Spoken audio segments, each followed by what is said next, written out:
जय श्री कृष्णा। आप सभी को देव प्रबोधिनी एकादशी की ढेरों शुभकामनाएं। प्रिय दर्शकों, आज की इस वीडियो में आप जानेंगे कि साल 2025 में देवउठनी एकादशी कब है। 1 नवंबर या 2 नवंबर एकादशी द्वादशी तिथि कब से कब तक रहेगी, पारण कब और कैसे करें, सभी शुभ मुहूर्त के बारे में। देव उठान एकादशी की संपूर्ण पूजा विधि, तुलसी विवाह का समय कब से कब तक रहेगा, तुलसी विवाह कैसे करें, पूर्ण विधि आपको बताएंगे और देव कैसे उठाएं, इसकी भी संपूर्ण जानकारी आपको दी जाएगी। सारी बातें आज की वीडियो में हम आपको बताएंगे, लेकिन वीडियो को शुरू से लेकर अंत तक ज़रूर देखिएगा और हर एक बात को बहुत ही गौर से सुनिए। वीडियो शुरू करने से पहले एक बार पूरी श्रद्धा के साथ कमेंट सेक्शन में लिखें, जय श्री हरि विष्णु और जय तुलसी मैया। भगवान श्री हरि की कृपा आप पर सदैव बनी रहे। भक्तों, तुलसी देवी लक्ष्मी जी का ही दूसरा रूप है। कार्तिक माह में तुलसी पूजा और खासकर देव उठनी एकादशी के दिन तुलसी पूजा करने से भगवान श्री हरि डरते हैं। विष्णु के साथ मां लक्ष्मी जी प्रसन्न होती है। आषाढ़ माह के शुक्ल पक्ष की एकादशी तिथि को देवशयनी एकादशी कहते हैं।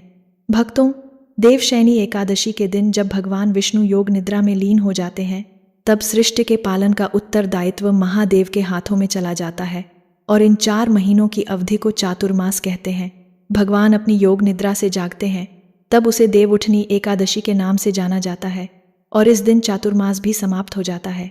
भगवान श्री हरि के जागृत होते हैं और चातुर्मास समाप्त होते ही सभी रूके में मांगलिक कार्यक्रम फिर से शुरू हो जाते हैं और देवउठनी एकादशी के दिन तुलसी जी और शालिग्राम के विवाह की परंपरा भी निभाई जाती है। भक्तों, एकादशी को व्रतों का राजा माना जाता है। कहा जाता है कि यदि अगर कोई व्रत है जो कि शास्त्रों वर्णित है, वो है एकादशी। और ये भी कहा गया है कि जीते जी तो छोड़िए, मृत्यु के बाद भी इस व्रत का इतना प्रताप है कि ये व्यक्ति को नर्क योनि से मुक्ति दिला देता है। इतना बड़ा है एकादशी का व्रत। तो अब हमें अगर कुछ पूंजी बटोरनी है तो वो है एकादशी का व्रत करना। व्रत नहीं कर पाते हैं तो नियम और उपाय तो आप लोगों को करना है। गांठ बांध लीजिए। श्रीमद् भगवद गीता में भगवान श्री कृष्ण जी ने अर्जुन को उपदेश देते हुए कहा था कि संपूर्ण व्रतों में एकादशी का व्रत मेरा ही स्वरूप है। इस कारण एकादशी के व्रत की महिमा ज्यादा हो जाती है और प्रत्येक माह की शुक्ल पक्ष और कृष्ण पक्ष की एकादशी तिथि के दिन एकादशी व्रत धारण किया जाता है। प्रत्येक एकादशी व्रत का अपना विशेष महत्व माना गया है। इसे एकादशी 11 व्रत के नाम से जाना जाता है। भगवान श्री कृष्ण भगवान विष्णु को ये तिथि अति प्रिय है। सभी प्रकार के पाप और ताप को नष्ट है तथा भगवान विष्णु के धाम को प्रदान करने वाली है।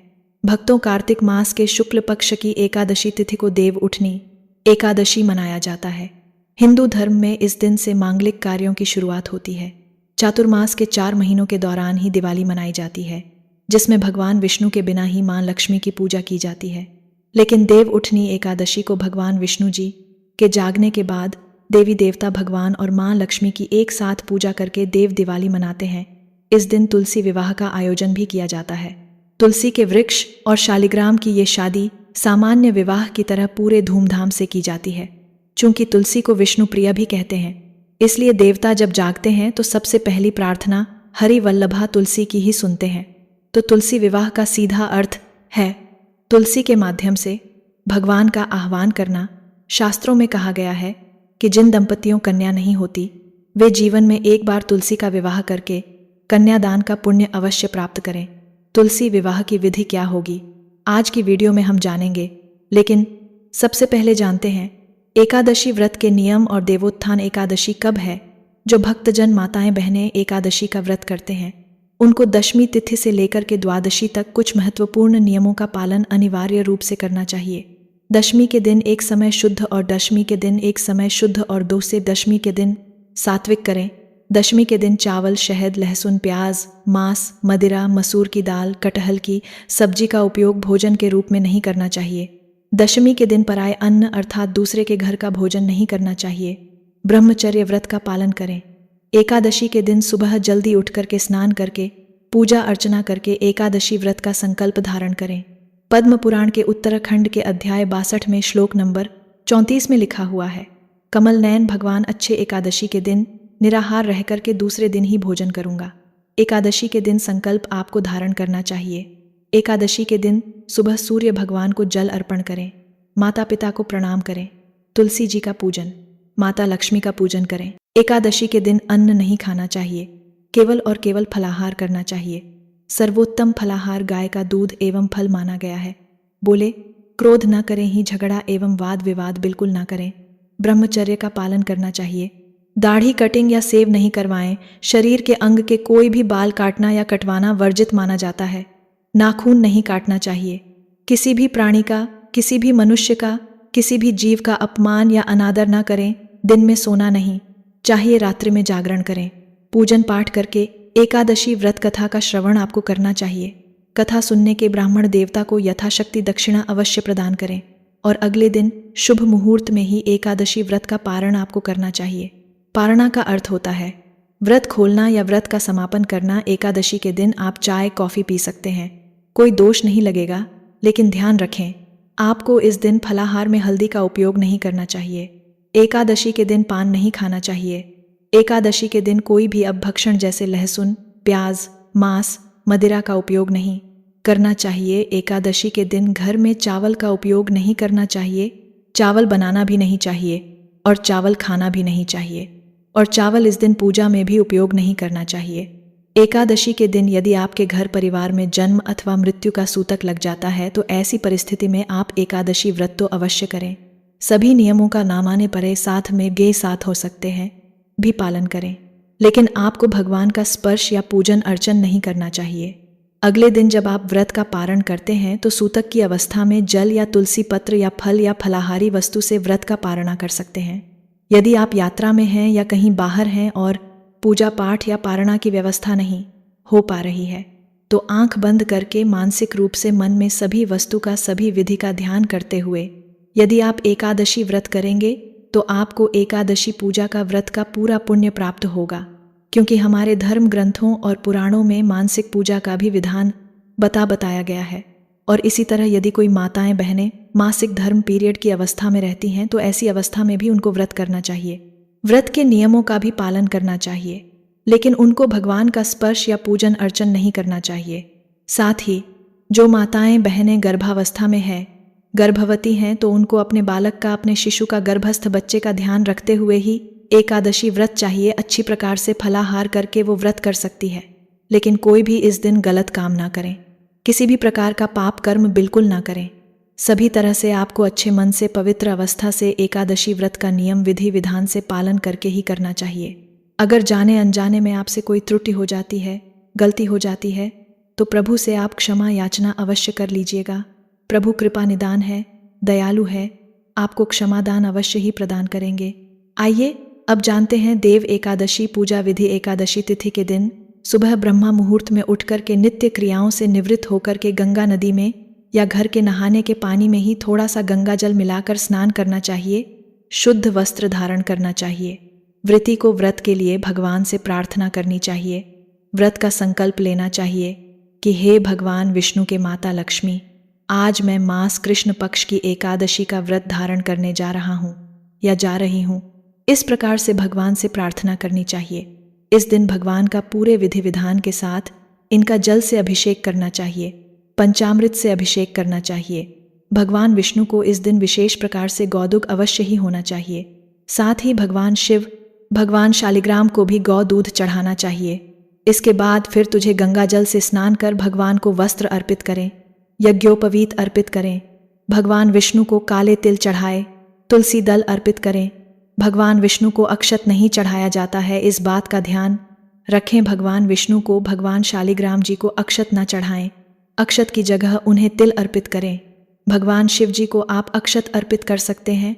उसके बाद चंदन पुष्प भगवान को अर्पित करें। धूप और दीप दिखाएं।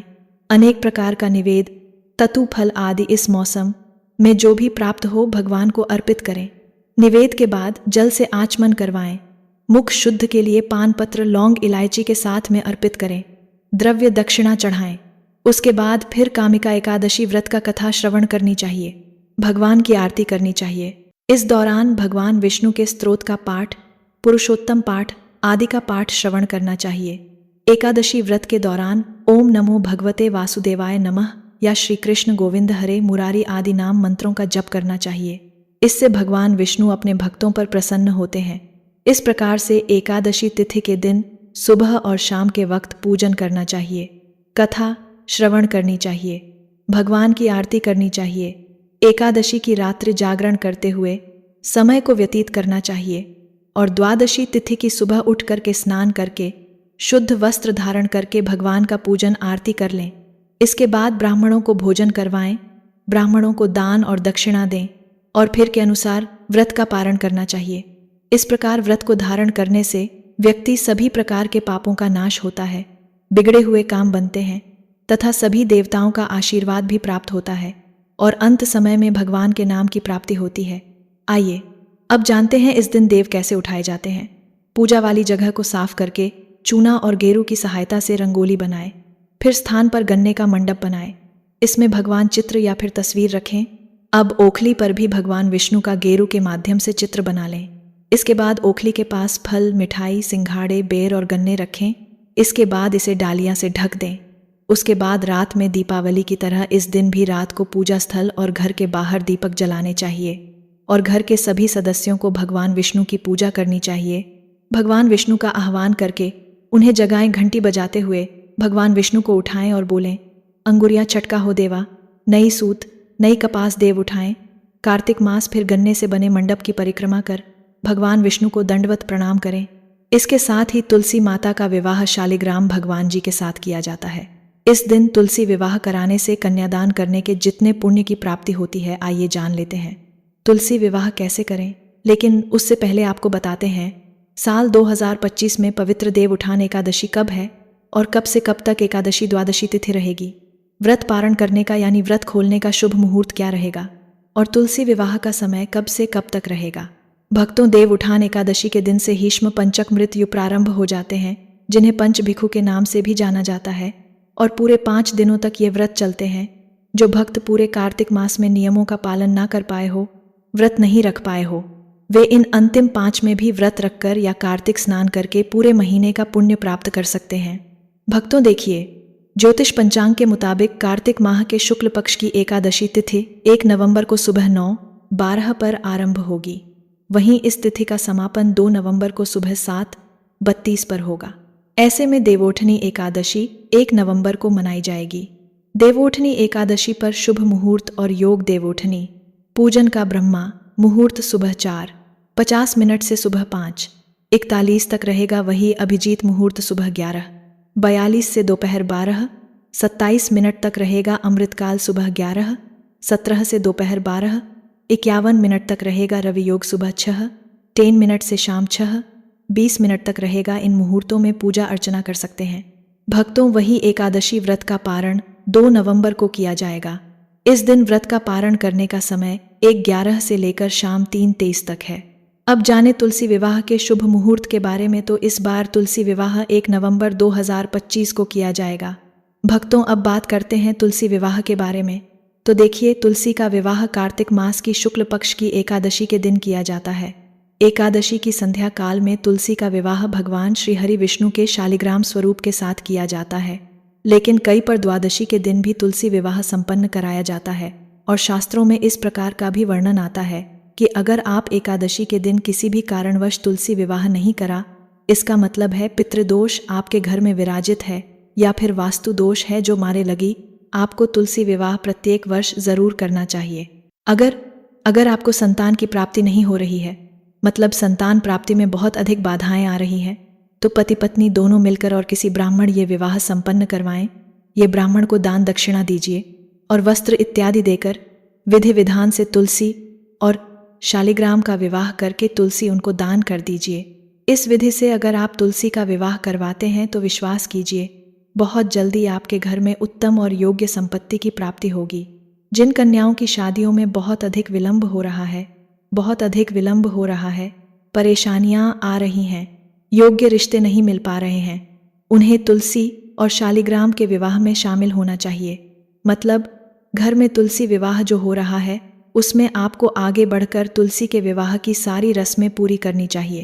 तुलसी और शालिग्राम की अगर आप पूजा कर तो आपके विवाह में जो भी परेशानियां हैं दूर होती है और योग्य जीवन साथ ही की प्राप्ति होती है, इसमें कहीं कोई संशय नहीं है। तो तुलसी विवाह आप 1 नवंबर को भी कर सकते हैं एकादशी के दिन। और तुलसी विवाह आप द्वादशी के दिन भी कर सकते हैं। अब मान लीजिए आप इन दिनों में तुलसी विवाह नहीं कर पाते हैं, एकादशी और द्वादशी दोनों दिन नहीं कर पाते हैं, तो आप कार्तिक मास की पूर्णिमा के दिन भी तुलसी का विवाह संपन्न कर सकते हैं। तो तुलसी का विवाह एकादशी से पूर्णिमा तक किसी भी दिन किया जा सकता है, ऐसा शास्त्रों में वर्णित है। तो आपको मन में कोई संशय नहीं रखना है, क्योंकि देखिए बहुत सी ऐसी स्त्रियां हैं जो कि देवउठनी एकादशी के दिन शुद्ध अवस्था में नहीं होती है। आपका प्रश्न है कि क्या विवाह के लिए हमें नई तुलसी लेना जरूरी है? देखिए ऐसा बिल्कुल भी जरूरी नहीं है। आप चाहें तो नई तुलसी भी ले सकते हैं, या फिर अगर आपके पास पहले से तुलसी लगी है तो उन्हीं का विवाह संपन्न करवा सकते हैं। देखिए बहुत से लोग हैं जो कि तुलसी विवाह के लिए तुलसी सावन के महीने में ही लगा लेते हैं। मतलब जिस प्रकार से अपनी बेटियों का हम ध्यान रखते हैं, उसी प्रकार से वो चातुर्मास में पूरे 4 महीने तुलसी की देखभाल करते हैं, उनका ध्यान रखते, और फिर कार्तिक मास के देव उठनी एकादशी के दिन तुलसी और शालिग्राम का विवाह करवाते हैं और फिर उस तुलसी को दान कर देते हैं। तो देखिए ये कुछ नियम है, सब अपने अपने मन से अपने तरीके से करते हैं। कुछ भी एकादशी को नियम करते हैं, गलत नहीं है, लेकिन अगर आपके पास पहले से तुलसी लगी है तो आप उस तुलसी का भी विवाह कर सकते हैं। अब अगला जो आपका प्रश्न आता है कि क्या हर बार हम विवाह करने के बाद तुलसी का दान करते, क्या तुल्य का दान करना जरूरी है? नहीं, देखिए तुलसी विवाह के बाद तुलसी दान करना आवश्यक नहीं है, लेकिन आप चाहे दान करना तो बिल्कुल कर सकते हैं। तो भक्तों, आशा करते हैं आज की ये जानकारी आपको पसंद आई होगी।